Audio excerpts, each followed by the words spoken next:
Immediately following CitizenCon 2954, the kind folks over at CIG extended an invitation to tour their offices in Manchester, in the UK, to peek behind the scenes and see where the magic happens. I'm Forrester, and ordinarily I enjoy visiting places in-game in Star Citizen, so to see some of those places brought to life in the studios was pretty special. This felt like so much more than just your 9-to-5 workplace, as somewhere that had invested careful thought, planning, and collaboration with other companies to deliver a place that would be a hothouse of inspiration to all of those involved in building something truly wonderful: Star Citizen and Squadron 42. The main floors each ran a theme, whether that be Grimhex, Asiedo Station, or the City in the Clouds up top featuring the iconic Horizon Voyager bar. There were ship models, murals, decorations, all in keeping with the Star Citizen theme. The team granted entry to the only constant that many of us would recognise from tuning into various content updates, the frequency and quality of which would be the envy of many a game developer. And understandably, to respect the privacy of the work and workers behind this great game, there's as much that can't be shown. Areas like the performance capture studio, the magic technology behind making Star Citizen Squadron 42 as realistic as possible. Features like the bright coloured doors transplanted from the original Wilmslow office, or the workstations where a whole team of people bring the vision to life.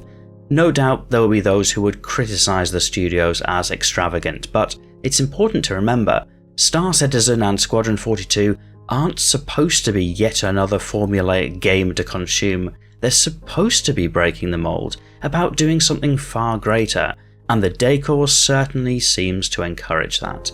All in all, the studios were impressive and all focused around giving us, as players, the best possible game.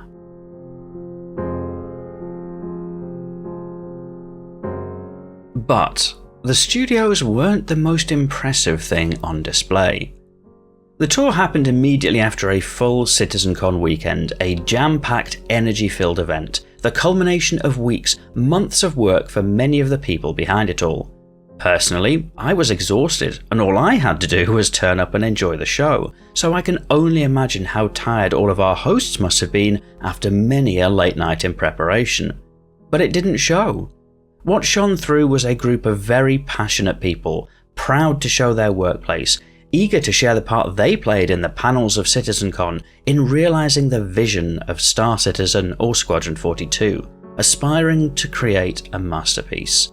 Far from coming across as tired after a long weekend, these people were inspiring with their friendliness, their infectious creativity, and I'm sure Chris Roberts knows this, but they are a credit to Cloud Imperium Games. That sort of attitude was embodied by Jared, our own Disco Lando, who was heading up the tour, sharing all manner of facts and trivia whilst navigating up and down stairwells, pacing the significant floor plan of the studios, all whilst harbouring a very genuine, and I can only imagine painful injury sustained on the show floor earlier. Some say the show must go on, and Jared absolutely wanted to make sure it did.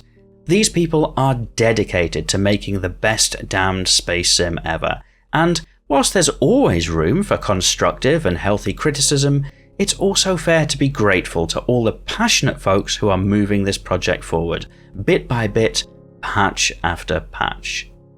Thank you to Jared and all of the other hosts who welcomed us into their workplace on a Sunday evening for letting us share some of what we saw with you, and of course, as always, thank you for watching.